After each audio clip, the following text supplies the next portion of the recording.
दुनिया में मनुष्य की नींव। पेट में मानव वीर्य नुत्फा के बाद रक्त को एकत्र करने के लिए पारस्तर आत्मा आती है।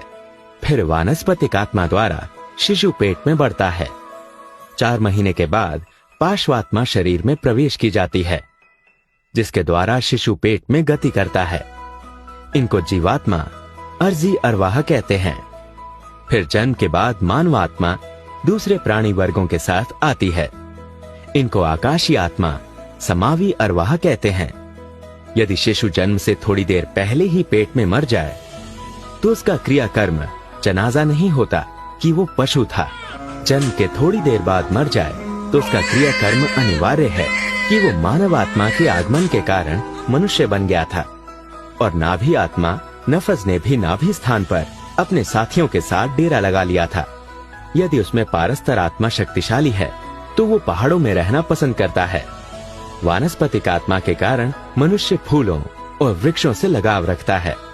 पार्श्व आत्मा के आधिपत्य से पशुओं से प्रेम और पशुओं जैसे कार्य करता है, जबकि नाभि आत्मा की मुखाकृति कुत्ते की तरह होती है। उसके आधिपत्य से कुत्तों जैसे कार्य और कुत्तों से प्रेम करता है, और हृदय जागरूकता से मनुष्य फरिश्तों की तरह बन जाता है। मनुष्य के मरने के बाद आकाशीय आत्मा आकाशों को लौट जाती हैं, जो एक ही शरीर के लिए विशिष्ट हैं। जीवात्माएं नाभि आत्माओं के साथ इसी दुनिया में रह जाती हैं।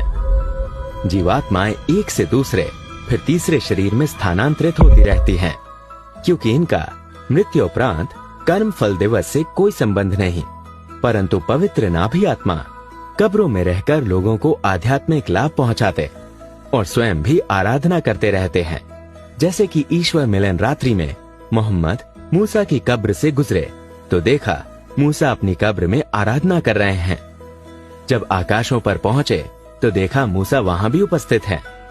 दुराचारी लोगों के शक्तिशाली नाभि आत्मा अपने बचाव के लिए शैतानों के टोले से मिल जाते हैं और लोगों के शरीर में प्रवेश होकर लोगों को हानि पहुंचाते हैं। इनको पिशाच बदरूह कहते हैं।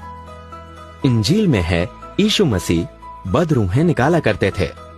जीवात्माएं और नाभि आत्माएं इसी दुनिया में, मानव आत्मा इल्लीन जगत या सिज्जीन में, और शक्तियां लताइफ यदि शक्तिशाली हैं तो वो भी इल्लीन में, वरना कब्र में ही नष्ट हो जाते हैं। नाभि आत्मा के कारण मनुष्य अपवित्र हुआ। सकथन बुल्ले शाह इस नफस पलीत ने पलीत कीता, असा मुडों पलीत ना से। नाभि आत्मा को पवित्र करने के लिए पुस्तकें उतरी, अवतार, संत आए।